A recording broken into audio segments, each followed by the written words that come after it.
Hi everybody, Steve here in Rancho Mirage, California, which is part of the greater Palm Springs desert area. And I'm here to show you around the hospital campus here, the medical center campus, and tell you a little bit about the history of former U.S. President Dwight D. Eisenhower and his connection to the desert here. Back in the 1950s and 60s, he really helped put Palm Springs on the map. Recently, quite a few of you have asked me to vlog about some of the U.S. presidents. So since this is the 4th of July weekend, I thought this might be a good time to remember two U.S. presidents who lived right here in my own backyard. And for those of you who are interested, at the end of this video, I'll give you an update on our search for an assisted living home for my mom. One of the assisted living facilities is just down the street from this hospital, which is why I'm here today. The Eisenhower Medical Center is considered to be one of the top 100 hospitals in the U.S. The original 80 acres of land were donated by Bob Hope, and construction began in 1969. The groundbreaking ceremony was attended by then President Richard Nixon, Vice President Spiro Agnew, then Governor Ronald Reagan, Bob Hope, Frank Sinatra, Bing Crosby, Gene Autry, Lucille Ball, and many other Hollywood celebrities and notables. The center opened in 1971 and has a pretty star-studded history.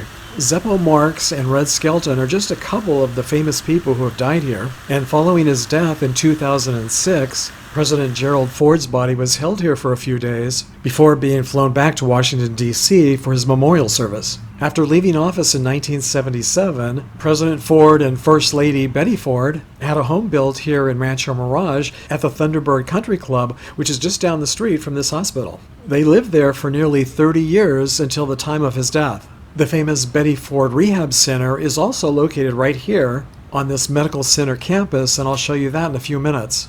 So here's the life-size statue of a former U.S. President, Dwight D. Eisenhower, who was president when I was born back in the 1950s. And if it weren't for him, I wouldn't be taking road trips today, and neither would any of you. Or they certainly wouldn't be as easy to take as they are today. On June 29, 1956, President Eisenhower signed the Federal Highway Act, which is also known as the Dwight D. Eisenhower National Interstate and Defense Highways Act. The bill helped create a 41,000-mile interstate highway system across the U.S.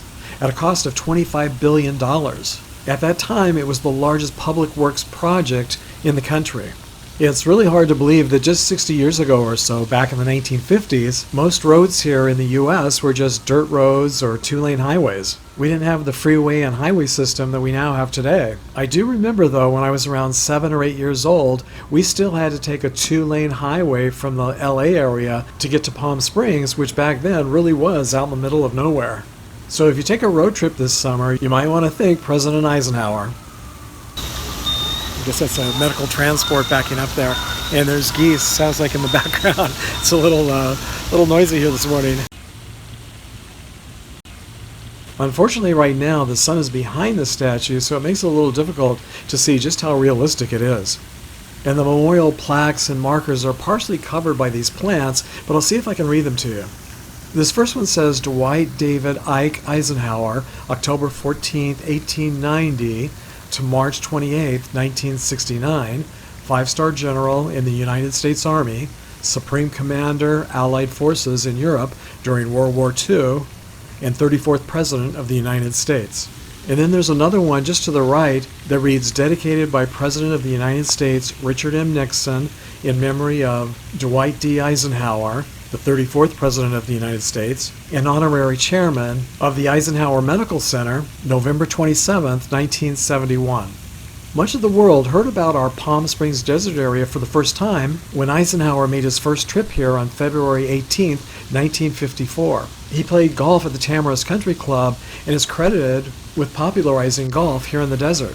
His second trip here was in October of 1959, and on this trip he played at the Dorado Country Club in Indian Wells. He liked it so much that he purchased a second home here on the 11th fairway.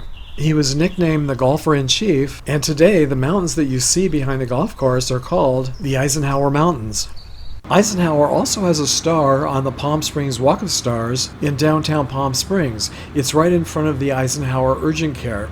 He really did make a huge impact here in Palm Springs and is still a part of everyday life here. I think we now have around 100 golf courses here in our small desert, and that's more per capita than just about anywhere else in the world. So if you're a golf enthusiast, you can probably thank President Eisenhower for that. And you know how I'm always saying that my life is full of coincidences that seem just too weird to be just coincidences? Well, here's another one. While I was editing this vlog about President Eisenhower, new subscriber Gerald emailed me this photo of the Eisenhower Trophy from the Bob Hope Desert Golf Classic played at the Indian Wells Country Club. The Dorado Country Club is right next door, and in the past the tournament has been played at both clubs. And here's a picture of Gerald standing in front of a plaque dedicated to Desi Arnez, who was a founding member of the Indian Wells Country Club. The plaque reads, dedicated to Desi Arnez for his vision as a founding member and director of Indian Wells Country Club on the 60th anniversary of the club, November 14th, 2016. So I don't know if you're psychic and you knew that I was working on this Eisenhower vlog, or if you just have really great timing, but either way, thanks for sharing these photos with us, Daryl. It's over 100 degrees today, so it's a little bit toasty, but we're not done yet. I really don't mind the heat when it's dry like this, but I am going to drive to the next location and turn on my air conditioner. As a result of her own very public struggle with alcohol and prescription drug dependency, on October 4th, 1982, former First Lady Betty Ford opened her residential treatment center for persons with substance dependence right here in Rancho Mirage, right behind the Eisenhower Medical Center. Over the years, her high-profile clients turned the Betty Ford Center into a household name. Celebrities like Elizabeth Taylor, Liza Minnelli, Lindsay Lohan, Drew Barrymore, Johnny Cash, Anna Nicole Smith, Andy Gibb, Chevy Chase, Billy Joel, Bobby Brown, Richard Pryor, and many other famous people have all reportedly spent time here. As you can see, there's a guard at the gate and a huge hedge around the property. So this is all I can show you, but I thought you might still want to see it. Now, as I mentioned earlier, here's an update on my mom. So this busy street right here is Bob Hope Drive, and the casino and freeway is just a very short distance this way, about a mile or so, and about a mile or so that way is the Eisenhower Medical Center. So this is a really good location, and I just wanted to stop by. I don't think they'll let me in to take a tour today. I think everyone going in has to have a COVID test. And I think they're just closed to the public right now. And everything is just being done on the phone and by email and virtual tours. But I still wanted just to drive by. I knew where this was, but I'd never really stopped in before to see it. So it's pretty close to where I live, so I could visit every day. And as long as we both were wearing masks, the director was able to come outside and give me the forms that I needed.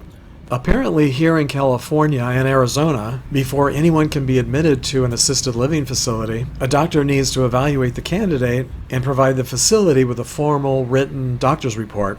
And these aren't simple one-page reports. They're very lengthy and detailed and time-consuming reports to complete, which is probably not a problem for most people. But as I've mentioned before, my mom lives in a very remote area, and just getting to a doctor is much easier said than done. It can often take weeks or even months to get an appointment. Surprisingly, there are quite a few traveling mobile doctors who make house calls in both California and Arizona, which would really be ideal, but none of them would come to Quartzsite, Arizona, where my mom lives, for any price. And to make the situation even more difficult, since my mom's stroke, she absolutely refuses to go to a doctor. She throws a fit if we even mention the word doctor. She's absolutely terrified of doctors and hospitals now. So it turns out that trying to get her the doctor evaluation report, a COVID-19 test, a TB test, and a variety of other tests required by the doctor will require multiple visits to doctors and hospitals over the next couple of weeks, and that's just not something she would ever agree to. So unfortunately right now, we are just in limbo. Even though she really wanted the stitches removed from her head that she required after she fell a couple of weeks ago, it took 3 of us to finally get her to an urgent care where they removed them the other day. But she was so upset being in urgent care that she caused her blood pressure to skyrocket off the charts, and the doctor said he couldn't allow her to go home and would have to put her in the hospital if her blood pressure didn't come down. After a couple of hours and nearly a dozen blood pressure tests, she was finally back down to normal and allowed to go home. It was a very long and traumatic day for all of us, and we are still no closer to getting Mom into an assisted living home than when we started. I know that many of you have shared that you've gone through similar things with your parents or loved ones, and I really do appreciate all of your suggestions and encouragement. For now, it looks like Mom will be staying at home like nearly everyone else on this 4th of July. The last I heard, Palm Springs had canceled our annual fireworks display event because of the continuing pandemic, and I'm guessing that our city probably isn't the only one doing this. Are there any 4th of July events still planned where you live? And for all of you watching from other countries who don't celebrate the 4th of July like we do here in the US, I'd love to know how holiday celebrations in your countries are being affected by the pandemic as well. This week, I'd like to thank my latest PayPal supporter, Rebecca Mashaka. Thank you, Rebecca, for your very generous contribution. And I also want to thank all of you who have subscribed to my channel and helped it to grow in that way as well. And however you end up celebrating this year, I hope you all have a safe and happy 4th of July.